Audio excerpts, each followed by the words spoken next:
Your name is Karkat Vantas, and your life is over. Again. Senior prom. Many a rom-com has assured you that this is the high point of your natural life, and that after this, your happiness will hit the road, Jack.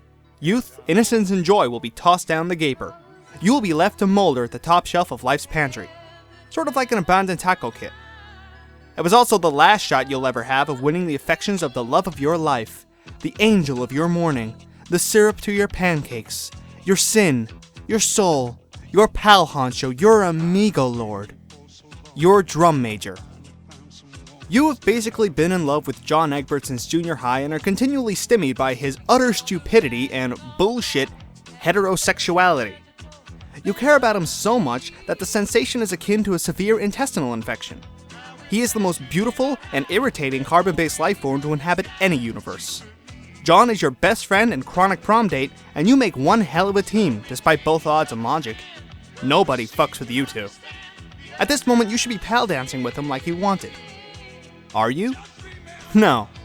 No, you goddamn tool, because you're forever alone. This is it. What? Well, we are completely washed up. This is the last prom we are ever going to partake in, and we couldn't get our act together even after all of these years, or ending up on the couch again with a tiny bottle of Gatorade and a whole can of strawberry berry quick, because we can't even find the ice cream through our miserable clubbing tears, or eating it dry with a spoon. Firstly, don't lump me in with the spectacular butt flip you've made of your personal life. Secondly, shut up. You hate it when Aridin is remotely right about anything. Aridin is kinda your bro when all is said and done. He is also supremely whiny, but he's been there for you through thick, thin, and Terezi, so he might be a needy, fishy, hipster color guard dick, but he's your needy, fishy, hipster color guard dick. You two are sharing the bitter, Faygo-tasting swill they call loneliness, but it's better than chugging alone. Do you remember the middle school promise you made? The cellar-appealing eyesores passing for senior prom decoration have removed all horrible horse shit from my immediate memory. So you probably can't hold me to anything, considering the... You said if we both ended up 10 sweeps and didn't let anyone, and John didn't notice you were alive on account of him being a asinine nooksuck like you said, we should take the plunge and just get together. The situation is swiftly going critical. You quickly survey the shithole. There he is, mashing his body up against the unscrupulous A-cup villainy of Vriska circuits. They dance like two weasels massaging their hips together. Also, the weasels are drunk. This would be more unbearable if she wasn't his moirail, but she still feeds off his attention like an emotional rainbow drinker. No offense to other moirails you know. It is a situation completely different and not at all comparable to how you like to hang out with John. Seriously, that's practically an act of charity. It is you flinging yourself on a blathering Egbert grenade, saving civilians from having to listen to the latest deep text interpretation of Moonstruck. Fucking heroism itself. I mean, you like Moonstruck way more than Vriska does. You are not jealous. As you continue your surveillance, you notice that over at the refreshments table, the AHS prom committee has provided an exquisite libation of pink shit. The watchful vanguards of the dance floor have set up in front. This consists of Ms. Lalonde, a woman as curvaceous and cunning as she is drunk. She is arm in arm with Mr. Egbert, known to you colloquially as John's dad. An hour ago, John demanded his dad take prom Polaroids of you both that were more romantic and passionate. He then retied your tie 13 times. Mr. Egbert proceeded to present a cake bearing the legend, "Congratulations on the last dance with your close platonic friend." You can't believe he fit all that on. The man is a true icing gymnast. You continue perusing from Purgatory. Speaking of Purgatory, there she is, the middle school love of your life. All 5'2" of her, grinding her glacier-sharp hips into every guy and girl on the dance floor like she's trying to saw them off at the midpoint. Her tongue lolls out from between her serrated teeth. Ominously. And suddenly she's looking, smelling right at you. You'd better fucking abscond. You cannot abscond because Aridin is holding your wrist so sweetly and so gently. Looking cool, Karkat. Go away. You should come dance with me. Fuck no! I don't think I've grown skin back on my stomach from the last time you got your claws into me at one of these asinine events. Besides, what about Strider? Strider is leaning against the far wall, near the punch and trail mix. He looks devastatingly cool. It makes you sick. Dave and I have an open prom relationship. I'll dance with you, Riz. Actually, on second thought, I have a few things to take care of. You're cackling even more than usual. What are you up to? Oh, nothing. Her grin suggests that it is most certainly not nothing. The fact that she makes air quotes around the word doesn't help. Uh-huh. Anyways, when's Kanaya getting here? It's up to you to divine the location of your Moirail, but you do not fucking know the location of your Moirail. Where is she in your hour of need? Who knows? I estimate she'll arrive when she's finished strip mining Lalonde's adenoids.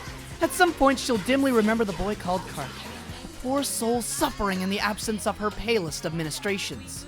At that point, I imagine she'll shrug nonchalantly and continue exploring the mysteries of the female human body without pause or heed for my very real suffering. So, that's a no? You stare blankly. Terezi shrugs and bids you farewell kind of flippantly, grinding her way across the dance floor towards her insufferable prick of a boyfriend. That conversation was completely pointless. And Eridan is still holding your wrist. His gaze is turning wistful. You might even caution and call it hopeful. Oh god. Oh man. Oh god. Crisis mode. Press A. Press A! Egbert and Vriska are now mulching their bodies together in a grotesque homage to Dirty Dancing, though apparently John's lost the argument and is having to be Jennifer Grey. As for you, asshole, you've crashed on Eridan Commitment Mountain and night is falling fast. But maybe you should contemplate an act of desperation so deep and unfathomable as to be unspeakable in order to draw Egbert's attention. Perhaps you should dance with Eridan. Why not? Actually, that's an easy question to answer. Emperor is like an ingenious cylindrical device which locks the fingers of the stupid or gullible inside it, a classic interrogation tool of the League of Legislacerators that for some strange reason human children are given as playthings. The point is, once you go down that road, you might not get back out. On the other hand, you fondly recall a scene from the classic troll romantic comedy. A green-blooded troll develops flushed feelings for the neutral party in his auspices and is forced to go through several rigorous and roundabout tasks that serve little logical purpose except to contritely move the plot forwards by means of pithy sight gags in order to win the affections of his future matesprit. These sight gags include 4 fatal defenestrations, 2 misdirected assassinations, 5 humorous decapitations, and 1 simulated sex act with a hoofbeast. In the end, the Greenblood and his former auspices are able to consummate their newly blossomed red romance when the third member of the Ashen Triangle is eliminated in a bombing raid on an alien planet. In this movie, there was a scene where the protagonist performed a traditional Alternian death dance with his commanding officer in order to make his auspices jealous. And it totally worked. Many people have lied to you in your life, but never the rom-coms. This has to work. You dance with Eridan. This is a thing that is happening. Oh my god, Ka, are you serious? Now, before I come to my senses. You dance with Eridan for real. You even deign to allow him a soggy waist wrap. You drape your arms over his shoulders limply so as not to encourage contamination. But your eyes are on Egbert the whole time. Does he notice? Does he hell? He and Circuit are too busy making the floor their own personal playground for assholes. John is way too into dancing. Once he starts, you can be assured his limbs will be flailing out of time to each other right up until the last note of Toxic. He is like this with you, too. It makes you nauseous, or get a migraine in your inflating cardiac sac. It makes you sick. But wait, what light through yonder buck-teeth breaks? Hey, Carcat. Hi, Eridan. You guys rocking out? Hi, assholes. Hi, John. Hi, Riz. Don't mind us. Well, we are simply dancing in a way some would say is quietly passionate. I can see. Carcat, are you trying to make me frienvious? Don't say your single brain cell is already yearning to clasp me in your arms to Spandau Ballet. All of my single brain cells yearn for that, Carcat. All of them. They yearn so hard, I think my pita bread glands just squirted out yearning. Pituitary. This is why we're failing biology like the miserable fucks we are. I meant my pita bread gland. What John means to say is until such a time as stupid moron music comes on for jerks, Miss New Booty is our jam. No prob. I can wonder at how we were perfectly right Car feels in my embrace till then. Dude, keep him warm for me. Vriska and I have to bust a groove. Of course, the committee has sourced the same tone-deaf shitbag DJ they pay in froyo coupons every year. There is every probability he will play Spice Up Your World for 3 hours straight. Car, you know we were through some complicated legal loopholes, but we are like 3/4 mates Brits over here. I cannot believe you are trying that fucking line on me. Again! See Dwella culture. He has tried this line on everyone, including other Sea Dwellers. This cannot stand. You have to dump Eridan and change the music before his hands invade further south of your hips. But he's got a taste of blood now. He's not going to detach until you pawn him off on a better target. Someone who can give you a few minutes of leeway. Hey, maybe even someone who will fall thoroughly in love with the guy and alleviate your guilt. You mean take him off your hands. Or hate. Or myopic lust. You really don't care at the most. Shit! His hands are traveling! Your best chance to escape is to find someone attractive enough by the guy's standards, which is, to say, still breathing, but who might not run away when presented with a face full of Eridan Emperor. Like, anyone who knows him. The room is filled with beautiful people. There are so many to choose from. Just check out Captain Buttchin and the Duchess Saucer Eyes over there.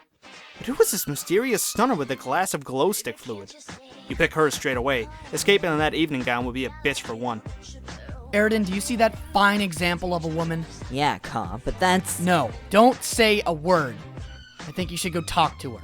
Car, are you out of your goddamn mind? What, I have all of your best interests at my innards. well, wait, that's... Too late. You push Eridan at the mysterious swanky woman and then you make your escape. You sly devil.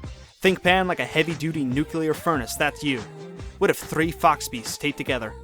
Body of a brick. You realize your mistake too late.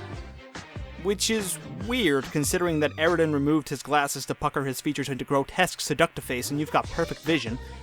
You could put this down to either your immense stress or your complete stupidity. You have thrown your sad Sea Dweller bro right into the arms of the Witch Queen of Felt High, the mistress of their marching band and Mr. Noir's hate date. The woman who once melted a whole brass section into slag with a twitch of her eye, then sashayed off with her hips moving inside her dress like 2 cats fighting to death. Those were Mr. Noir's words, incidentally. He then added more, but that stuff was unrepeatable. You prove yourself a coward who would desert a dying man. But, look, who can blame you? You are a man with a mission, and Eridan is a man with wandering hands who maybe needs to learn some sort of cautionary tale you'll figure out the moral to later. Right now, you're working on your own happy ending, and that sure as hell is not happening if this DJ keeps playing the entire soundtrack to Dirty Dancing all night. You need a replacement DJ, and there's only one man who can help you. You begrudgingly enlist the help of Dave Motherfucking Strider. Dave Motherfucking Strider is currently leaning against the wall with his hands in his pockets, the traditional mating pose of cool kids. It's also the traditional everything pose for cool kids because cool kids are infuriating shit stains who can't just admit that they dance like limbless tree howlers drunk on soured hoofbeast milk. Nevertheless, this asshole is your only hope. You have to get him behind those turntables if it's the last thing you do. Unfortunately, right now he appears to be distracted. Strider, get off your lazy, pale human ass and kick this loser off the stage. Only you are a bad enough dude to save prom. Or however that goes. Nope. What do you mean, nope? Don't you delight in this sort of shit? Do you not relish any chance in which you're offered the chance to show up some fool with your slick moves and ill beats that are guaranteed to incapacitate them, leaving them empty and hollow, twitching in a puddle of their own shame? Yeah. But, But what? look, Bantus. Gonna be honest. But I got a great view here. You follow Strider's line of sight. Strider is staring at Terezi's ass as she leans over the punch. Dude, I'm not moving from this spot. Look at all that junk in her trunk. Strider, there is nothing there. Why are you discussing Terezi's ass? Get back to business. You cease seriously unbecoming ass talk and return to business. Once upon a time, you were going to marry that ass.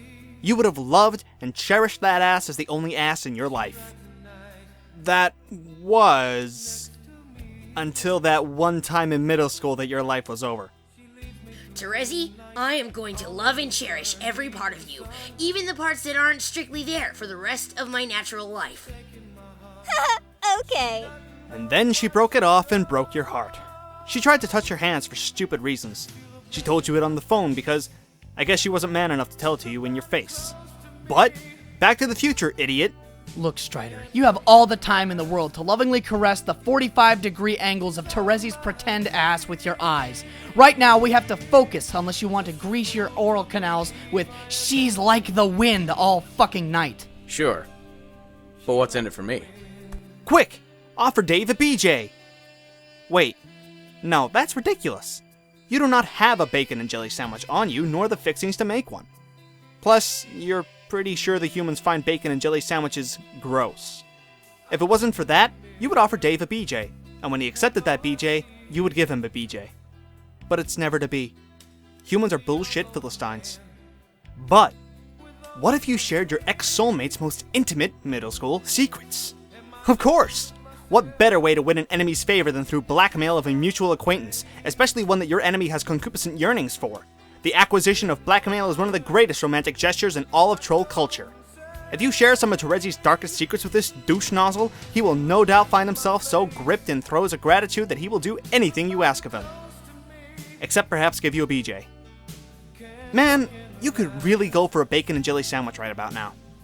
Hey, Strider, listen up! Make sure your oratory canals are cleared and your think pan is ready. I'm about to lay down some intense, high-grade gossip. I'm gonna bring it. I will set it on the table firmly, and you'll be forced to open the package and face the blinding truth about that ass you are no longer staring lustfully at. What the fuck are you talking about? I just thought you'd like to know. Know what? I thought you'd like to know some disturbing facts about our mutual friend, one Terezi Pyro. Does Strider look intrigued? Wait. You're gonna, tell me shit about TZ she hasn't told me? You got some real nasty toe jam, month-old encrusted shit under my soccer cleats dirt on the girl, and you get... what? I get you agreeing to help me the fuck out and end this purgatory of nothing but human Patrick Swayze references. He definitely looks intrigued. Yeah. Okay, Vantus. What you got? What I got, Strider, is so good, you better take those accursed but so delicately and musically inclined hands out of your pockets and brace yourself against something solid, because this one is going to knock you off your feet and make you reconsider your life and your choices. Sure. In middle school. Obviously. In middle school, Terezi had a crush on... You. I know. I was pretty horrified. No, shut up! It was Judge Judy, okay? And not even the regular troll Judge Judy, the terrible human one. Okay. What? Okay? Just okay? Where's your disgust, your delight, your relish at this embarrassing secret finally unearthed? Dude, I hate to inform you, but Terezi is still sweet on the scarlet-haired temptress J-Boss. Has pictures of her. Fucking glued to the ceiling. Every time I see that rictus grin, my dick takes the emergency exit up into the meadowed haven of my urogenital folds. All, hey testicles, how you been? Long time no see, wanna go for a drink? Thanks, Carcat. Thank you for reminding me why I'm still a virgin. What a twist! Your brilliant plan has only made things worse! So far, all other approaches have failed. It looks like you'll have to stoop to your last resort. You'll have to communicate with Strider in his own language. You grab a napkin from a nearby table and draw him some fucking instructions, since he obviously needs them. You present this glorious masterpiece to Dave motherfucking Strider and await his reverent weeping. Oh my god. Yes, Strider, this is a message from God. An instruction manual for the intellectually challenged. A two-step plan to not failing spectacularly at everything you have ever attempted to accomplish. Carcat, this... Am I supposed to be gently caressing the turntable's exposed breasts here? Am I teasing forth the sweet milky nectar of unmannerly rhymes? What? No! Fuck you! Those are records, you moron! John looks like a, block of Gouda. No, he looks like a disastrously handsome moron, about to be ravished by his one true love. What? Yeah, he kind of looks like a block of Gouda. Okay, Vantus. You got me. I'll do it. For some reason, the whole process seems a lot clearer to me now. Success! You reap the rewards of your hard work and watch as Dave initiates a strife with the hapless and unsuspecting DJ. The poor guy doesn't stand a chance. What now?